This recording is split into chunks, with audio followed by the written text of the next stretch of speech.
Here we are at the second day of February, and today would have been my granny's birthday if she was still alive. It's her birthday anyway, as far as I'm concerned. I always remember it every year. She'd be 129 years old today if she was still with us, and Lord have mercy, she wouldn't have wanted to be that old, and all the aches and pains that that poor woman had when she was alive. She died in 1977 at the age of 89. And I was up in my 20s when she passed. And oh my goodness, I miss her. Every day I think of her. The one thing that I always remember about my granny above anything else, and I remember an awful lot about her, but the one thing that I can just chalk up to her is I never remember her ever doing a mean thing to anybody or anything.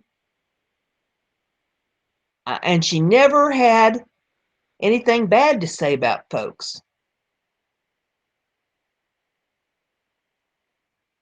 She had all kinds of tales she could tell about when she was a child and as she grew up, and about her sisters and places they go and things that they do. And she taught me an awful lot of things. She taught me how to knit, and she taught me how to quilt. She taught me a lot about cooking. She taught me a lot of old time crafts and showed me how to do an awful lot of things that I'll never forget. They'll be with me as long as I live. She was the exact mirror opposite of my maternal grandmother. That gal, wow, she left a lot to be desired. I'll tell you what, she could learn a lot from my granny. My granny used to tell me all kinds of stories, and one of the ones that really comes to mind that just I still laugh about to this day. There was a lady that she was friends with, and she called her Miss Todd. That was her name, Miss Todd. And she said that Miss Todd did not really care that much about taking care of her grandchildren. She wasn't going to be no babysitter. That was fine. They came and visited for a few minutes and then they left with their parents, but she wasn't going to be. And she said that Miss Todd's daughter called her one day and said that they had to go someplace and ask if she would take care of the kids. And no, I don't even remember what the kids' names was, but she used to tell this story about Miss Todd, and she says Miss Todd answered her back and said, "I ain't taking care of Timmy, Tommy, nor none of them." Oh, and Granny tell that story, and she'd just laugh and laugh. And Granny didn't feel that way about her grandkids, more the merrier. But I was about the only one that hung around because I lived close. The rest of them lived far off, and they'd come and visit. Um, oh, maybe a couple times a year they'd come and visit for a few hours, and that would be about it. I remember once in a while she'd venture off. She'd call some of her family and have them come and get her and take her. And I'd miss her so bad when she'd be gone, but she'd go and spend a week with some of them and uh, be able to enjoy them a little bit. But man, she was quite a woman. She's a worker, and not outside of the home. She was a worker in the home, and she'd plant her own garden. I can even remember when I was a kid, as bad as her arthritis hurt her and as ate up as she was, she'd still go out and she'd plant some vegetables. She'd go out in the cornfield and plant her some pole beans there, and against the corn, they vine up along the corn, and she'd go out and pick her beans. And she wore an apron, and it was the bib type apron, that come up over your chest and had the skirt tail to it. And Oh my goodness, she could use that skirt tail of that apron for so many things. She'd fold that up, and she could carry her vegetables back from her little garden in it, or if she's going and getting eggs from the hen house, or whatever she needed to tote, she could tote it in that, and she'd use that to fan herself with. If she's hot, she'd pull that apron tail up and fan herself with it. And wore a bonnet too. She'd make her a sun bonnet, and she made me one too.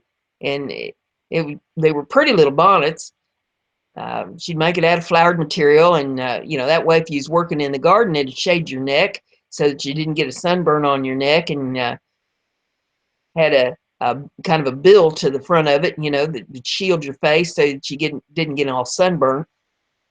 I appreciated that. Just easy. Son just looks at me, and I'll turn red as a beet. But yeah, she was something. Man, oh man, that woman could work.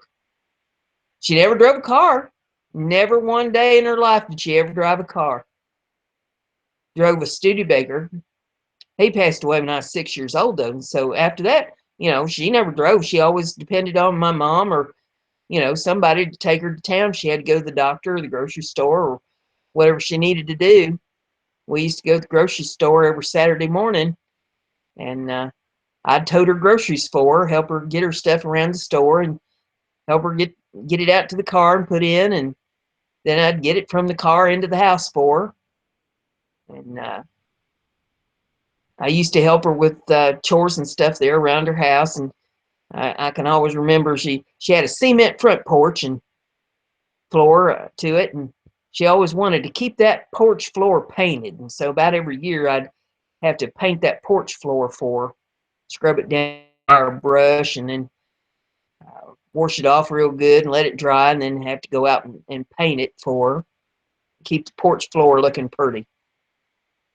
And there was a metal glider swing that she had in the front yard. She used to enjoy sitting on that glider swing. It's underneath a big old maple tree for shade. And she'd take her knitting or her quilting or whatever it was she's working on. She'd sit out there in the shade of that tree in the summertime and watch the, whatever, it wasn't much traffic, but whatever traffic there was go up and down the road there while she projects. And there's always a dog and some cats around, and they'd want to come up and sit in her lap while she was working on whatever it was she was doing. I remember this one old gray cat. She called it a blue cat.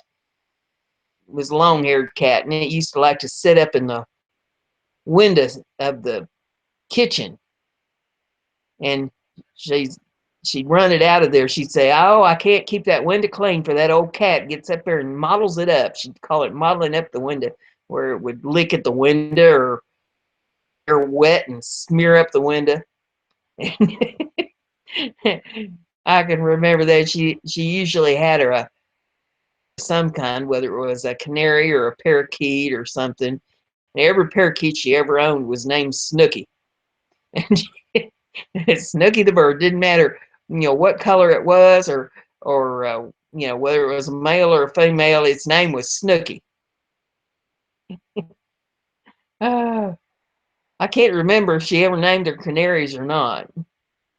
I remember Snooky was her parakeets' names. Oh, and I can still smell her house. It was an odd smell that it had to it, and there was always a tinge of liniment because she had arthritis so bad that she rubbed liniment on her knees, because her knees hurt so bad. And I can remember rubbing, it was Watkins horse liniment. She'd rub on her knees, and then she'd wrap them in old T-shirts from the liniment in there on her knees to give her a little relief. And it's just little things like that you remember that just never go away. Man, I tell you, I love that woman something fierce. And I hope everybody gets a relative, whether it's an aunt or an uncle or your mom or your dad or your granny or your grandpa or somebody that you can remember like that and have fond memories as you grow old, because it's things that you'll never forget, and the fond memories nobody can ever take away from you.